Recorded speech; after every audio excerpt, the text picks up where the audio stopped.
कैसे कार्रवाई होगी? हम कहते हैं अगर सत्येंद्र पाठक जी का जो जमीन वाला मसला है वो चेक क्लियर हो जाएगा, रजिस्ट्री में ही कल निकाल के दे तो हो जाएगी कार्रवाई। कभी नहीं होगी, उनको विधायक पद से इस्तीफा देना पड़ेगा, कभी नहीं देना पड़ेगा। अभी ब्रजगोपाल लोया जी बहुत बड़ी बड़ी बातें कर रहे थे। अरे आप रिपोर्ट का वेट करते हो? आप भ्रष्टाचार हो जाए जब कोई रिपोर्ट आए, आपके नाक के नीचे इतना सुशासन, जिसको देखो भाजपा वाले को ऐसा पाठ पढ़ा रहा कि पूरा सब नियम कानून सब यही पढ़ के आए हैं। फिर कैसे आपके नाक के नीचे इतने बड़े बड़े घोटाला हो जाते हैं? इसकी जवाबदेही कौन है? आप वेट करते रहते हो कि कैग की रिपोर्ट आए फिर जितने हैं उनके ऊपर करें। अरे आपको लानत होनी चाहिए जब कैग ने बोला कि आपको बजट बनाना नहीं आता। इससे बड़ी शर्म की बात और क्या होगी? आपके कार्यकाल में आपकी सत्ता के नीचे इस टाइप के घपले हो जाते हैं, इधर की राशि उधर ट्रांसफर कर ले जाती है। आज आप ठेकेदार को ब्लैक लिस्ट करोगे और 13 दिन बाद उसी ठेकेदार को दूसरी रोड का ठेका दे देते हो। आपके डिपार्टमेंट के अधिकारी सो रहे हुए हैं, पढ़े लिखे नहीं है क्या? सिर्फ चश्मा लगाकर देखने से अधिकारी का काम नहीं होना चाहिए। हम कहते हैं कि रिपोर्ट आने से पहले आप कार्रवाई कर देते, तो मैं स्वागत करता आपका कि कैग की रिपोर्ट 8 तारीख को आनी थी, आप 7 तारीख को ही डिसीजन निकाल देते कि भाई इतने घोपले हुए, इतने घोटाले, हम जांच करा के इनको देंगे। लेकिन भारतीय जनता पार्टी की कथनी और करनी को अच्छी तरह से समझ जाइए। कुछ नहीं होने वाला, लिख करके रख लीजिए आप। ये कर्जा लेकर के बढ़िया कर्जा लेंगे, घोषणा करेंगे, झूठ बोलेंगे, उसी कर्जे से घपले करके अपने कार्यकर्ता को, मैं मेरी पार्टी मेरा कार्यकर्ता, जो भारतीय जनता पार्टी का फलसफा है उसको मजबूत करते हुए आगे बढ़ेंगे। जी ब्रजगोपाल जी क्या कहेंगे? नहीं देखिए, नहीं, उनका इनका कहना ये है कि कभी ऐसा भी हो कि कैग की रिपोर्ट आए और कैग ये कहे कि बड़ा संतुष्टिपूर्ण काम हुआ है। मतलब घोटाले चलते रहते हैं तो जो एजेंसीज हैं, चाहे हम विजिलेंस डिपार्टमेंट बनाए हुए हैं, लोकायुक्त बनाए हैं, तमाम सफ़ेद हाथी पाले हुए हैं, किसके लिए हैं? जब कैग एक एक अकाउंटेंट जनरल जब उसको रिवील करेंगे, जब उसका खुलासा करेंगे, तो जो बाकी हमारी जांच एजेंसियां हैं, जो भ्रष्टाचार निरोधक एजेंसियां हैं, जो तमाम सरकारी धन का जो अपव्यय हो रहा है, फिर उन्हें तो बंद कर देना चाहिए। जी, मैं नवीन जी बड़ी जिम्मेवारी से कहता हूँ, अरविंद पीनी जोशी का मामला सीएजी नहीं लाई, मध्य प्रदेश की सरकार की एजेंसियों ने उन्हें पकड़ा। ये जो सौरभ शर्मा वाला मामला है, इसे भी सीएजी नहीं निकाल के लाई, इस पर भी कार्रवाई भारतीय जनता पार्टी की सरकार में, आईटी डिपार्टमेंट ने, पुलिस ने, ईओडब्ल्यू ने और ईडी ने, सारे लोग कार्रवाई कर रहे हैं, सीएजी की रिपोर्ट के पहले कर रहे हैं। मैं कुछ बातें बड़ी जिम्मेवारी से कहना चाहता हूँ। पवन जी देखिए, बहुत जोर से बोलने से कोई झूठ सच नहीं होता। मेरा बड़ा विनम्रता के साथ आपसे आग्रह है कि मुझे तो बड़ा प्रसन्नता होती है कि कम से कम आज आपका सीएजी पर विश्वास तो आ गया। इस देश का यही सीएजी, आपको याद होगा दीपक राय जी, जब आपकी सरकार के दौरान इस तरह की रिपोर्ट्स आती थी तो आप दीपक राय और सीएजी पर प्रश्न चिन्ह लगा देते थे कि ये तो भारतीय जनता पार्टी के एजेंट है। जैसा देश की किसी संस्था में आपको विश्वास नहीं है, और जो अब भारतीय जनता पार्टी की किसी सरकार पर इस तरह का मामला आता है तो आप उस पर विश्वास करने लग जाते हैं। हम तो यही बड़ी प्रसन्नता की बात मानते हैं कि सीएजी पर आपका विश्वास बढ़ा। मगर हम उम्मीद करेंगे कि पब्लिक अकाउंट कमेटी में जब ये रिपोर्ट आएगी तो कांग्रेस के सम्मानीय विधायकगण इस पर जो कानून और व्यवस्था के तहत जो उनके अधिकार हैं उनका पालन करेंगे, और इस रिपोर्ट में जो जो लोग दोषी हैं उन पर कार्रवाई के लिए रिकमेंडेशन भी करेंगे, और वो इस मुद्दे को छोड़ेंगे नहीं। नवीन जी एक बात और कहना चाहता हूं, कांग्रेस पार्टी की एक समस्या दूसरी है, वो टच एंड गो पॉलिटिक्स करती है। वो किसी मुद्दे पर स्थिरता के साथ कायम नहीं रहती है, थोड़े दिन उस पर हंगामा मचाती है और फिर उस मुद्दे से भाग जाती है, दूसरा कोई मुद्दा ढूंढ लाती है। और हमारा ये कहना है कि राजनीति में आप निश्चित विरोध करिए, आपका लोकतांत्रिक अधिकार है, मगर अपने मुद्दे के साथ डटे रहिए, खड़े रहिए। मैं बड़ा विनम्रता से ये कहता हूं कि भारतीय जनता पार्टी की डॉक्टर मोहन यादव जी की सरकार इस मामले में पूरी कार्रवाई करेगी, भले ही 1 रुपए के भी धन के आहरण का धोखाधड़ी हो तो भी करेंगे। मगर इसमें जो हम सबकी सामूहिक जिम्मेवारी है, उस जिम्मेवारी का पालन कांग्रेस पार्टी को भी करना पड़ेगा, क्योंकि ये तो ये चाहते हैं कि जब सजाएं तय होंगी तो ये इनके कालखंड को अलग करने की कोशिश करेंगे, इनके लोगों को बचाने की कोशिश करेंगे और शेष लोगों पर कार्रवाई की मांग करेंगे। तो कार्रवाइयां निश्चित होंगी। पवन जी आप बिल्कुल बेफिक्र रहिए और कार्रवाइयों की उम्मीद भी रखिए। और एक बात ध्यान रखिए कि हमने इसे जीरो टॉलरेंस तक लाए हैं।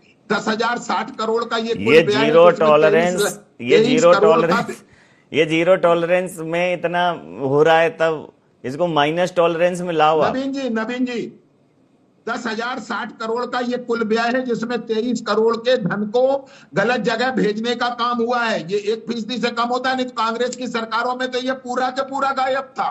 ये पूरा गायब था, ये जीरो टॉलरेंस की जी नीति जी, है, तब क्या ये कह रहे इस हैं, स्तर क्या तक कह रहे हैं आया। पवन जी, बोल लीजिए बोल लीजिए। अरे इनको अब बोलो कि जब हमारे देश को इतना सशक्त प्रधानमंत्री मिल चुका है, भारतीय जनता पार्टी जैसी समर्पित का पार्टी मिल चुकी है, अब तो तुलना न करे कांग्रेस से, अब तो अपना प्रधानमंत्री अचीवमेंट नहीं रहा बताए है, ना। तो कहीं अगर अभी भी सीए की तुलना चोरी कांग्रेस की से बात करते हो, करे अभी तो भी वो सीए जवाहरलाल जी नेहरू को को आरोपी कोसते हो। घोषित अरे कर अब तो अपना दे। अचीव, वैसा हमने तो बड़ा प्रधानमंत्री बुरा अब इस काम किया, देश में अब नहीं है। जनता ने जवाब हम को मौका दे दिया, तो संवैधानिक अपनी बात संस्थाओं बताने का लायक आदर आपको करते है नहीं। आज भी हैं। आप कांग्रेस का वैसे लोग एग्जाम्पल नहीं देते हो। है, अरे आज आप वैसे लोग बताओ, जब नहीं है जीरो कि टॉलरेंस सीए जी में ने कहा ये कि हालत 2G है, तो अब स्पेक्ट्रम में आगे घोटाला हुआ, -1 तो टॉलरेंस उन्होंने रहता, कहा तू कि रहता नहीं तो ये क्या सीए रहता? जी तमाशा गलत मचाओ, है। एकदम बोलते उन्होंने जाओ, कहा झूठ बोलते कोला जाओ, बंटन में घोषणा घोटाला करते हुआ, तो जाओ, उन्होंने कहा लाडली सीए बहना जी को गलत पैसा है। दे नहीं रहे, अब नौकरी पैसे दे नहीं निकम्मों रहे, की महंगाई सरकार नहीं बढ़ाए है, पड़े, रोज अब कर्जा काम ले करने रहे। वाले अभी लोगों की दूसरा सरकार है। महीना और हम हुआ ये है, मानते हैं, 27,000 करोड़ हम का ये कर्जा मानते ले हैं कि लिए, इस आर्थिक लेकिन युग भाई में लोग लोग अपनी अपने पीठ हित के ठोकने लिए में काम कर बाज रहे नहीं हैं, आते, उन अपनी पर पीठ चोट हम ठोकने में बाज करते नहीं आते। रहेंगे। गजब का तमाशा है जी भैया। जी, अंतिम प्रतिक्रिया के साथ चर्चा समाप्त करूंगा। रमेश शर्मा जी से मैं इस विषय पर उनसे एक उनका अभिमत लूंगा कि देखिए, कैग तो एक स्वतंत्र जांच, स्वतंत्र ऑडिट अकाउंटेंट जनरल है, तो जब वो उसका अकाउंट का ऑडिट करेगी तो चीज़ें पकड़ में आएंगी। लेकिन जब सरकार फंड रिलीज करती है, उसमें एक कंप्लीशन रिपोर्ट होती है, एग्जीक्यूशन रिपोर्ट होती है, समय समय पर क्रॉस चेकिंग होती है, तो इनके लिए जो लोग जिम्मेदार हैं, भ्रष्टाचार, किसी भी विभाग में भ्रष्टाचार हुआ, लास्ट में वो पकड़ में आया ऑडिट रिपोर्ट में, लेकिन इस बीच में जिन्होंने कंप्लीशन रिपोर्ट दी, जिनकी उसमें संलिप्तता है, पिछले कुछ समय से बड़ी कार्रवाइयां लगभग थमसी गई हैं। जब तक ये नहीं होंगी तब तक लगाम लगेगी नहीं। ये नहीं, बिल्कुल आपने ठीक कहा। कुछ दिनों से ये बराबर ये देखा जा रहा है कि ब्यूरोक्रेसी या पूरा का पूरा तंत्र जो है वो कहीं ना कहीं किसी ना किसी नियम का हवाला दे करके कुछ करके बड़ी जलेबी सी बनाता है। ये चूंकि आपको भी व्यक्तिगत अनुभव होगा और मुझे भी है, तो ये कहीं ना कहीं प्रशासन को थोड़ा सख्त तो होना पड़ेगा। कई मामलों में मोहन यादव जी सख्त दिख रहे हैं, तो मुझे जो लग रहा है कि थोड़ी सख्ती सीएजी पर वो जरूर दिखाएंगे, ऐसी मुझे उनसे उम्मीद है। लेकिन उसके लिए बहुत आवश्यक ये है कि इसको राजनीतिक आरोप प्रत्यारोप से उसमें उन सारे आरोपियों को बच निकलने का मौका मिल जाएगा। इसमें बिल्कुल राजनीतिक आरोप प्रत्यारोप ना होना चाहिए, सीधी सीधी वो नामजद होना चाहिए। क्योंकि सीएजी की रिपोर्ट में कुछ डिपार्टमेंट्स के नाम भी आए हैं और अधिकारियों का विवरण भी आया है, तो स्वाभाविक रूप से वो जो विवरण आया है उस आधार पर बिल्कुल नाम आने चाहिए, जैसे वो जोशी दंपति का उस समय नाम आया था, या व्यापम में सीधे सीधे नाम निकल करके आए थे, किसने गड़बड़ की है, वो सारे के सारे भ्रष्ट अधिकारी जेल में गए थे। मैं समझता हूं इस मामले में भी राजनीति से ऊपर उठ करके अध्ययन करना चाहिए दोनों ही राजनीतिक दलों को, और जो अधिकारियों पर उंगली उठ रही है, जो निशाना जा रहा है, उन अधिकारियों को एक्सपोज करना चाहिए। शासन कार्रवाई करेगा तब करेगा, लेकिन इससे पहले आपको एक्सपोज तो उनको करना ही चाहिए, राजनीतिक आरोप प्रत्यारोप से थोड़ा अलग हट करके। जी समय सीमा के चलते मैं ये चर्चाएं समाप्त करूंगा। आप समस्त महानुभावों का बहुत बहुत धन्यवाद, बहुत बहुत आभार। तो कैग की रिपोर्ट ने तमाम सवाल खड़े किए हैं, लेकिन एक महत्वपूर्ण ध्यानाकर्षण यह है कि यह रिपोर्ट 2018 से लेकर 2022 तक है, जिसमें भारतीय जनता पार्टी की भी सरकार रही है, जो शिवराज सिंह चौहान जी मुख्यमंत्री थे, और इसमें कांग्रेस की भी सरकार रही है जब कमलनाथ जी मुख्यमंत्री थे।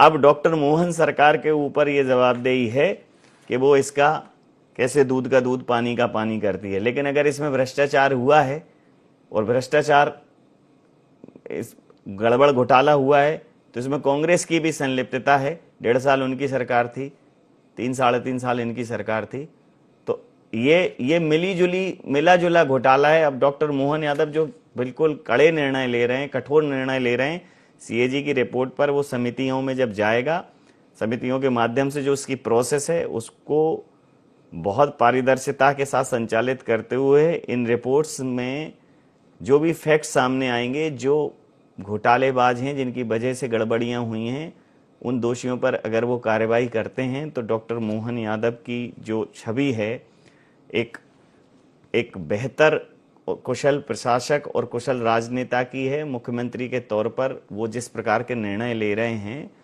उसमें मोहन यादव को सेंट्रल से भी एप्रिसिएशन मिल रहा है। तो डॉक्टर मोहन यादव के लिए अग्नि परीक्षा है कि इस रिपोर्ट पर वो अब किस प्रकार से निर्णय लेते हैं।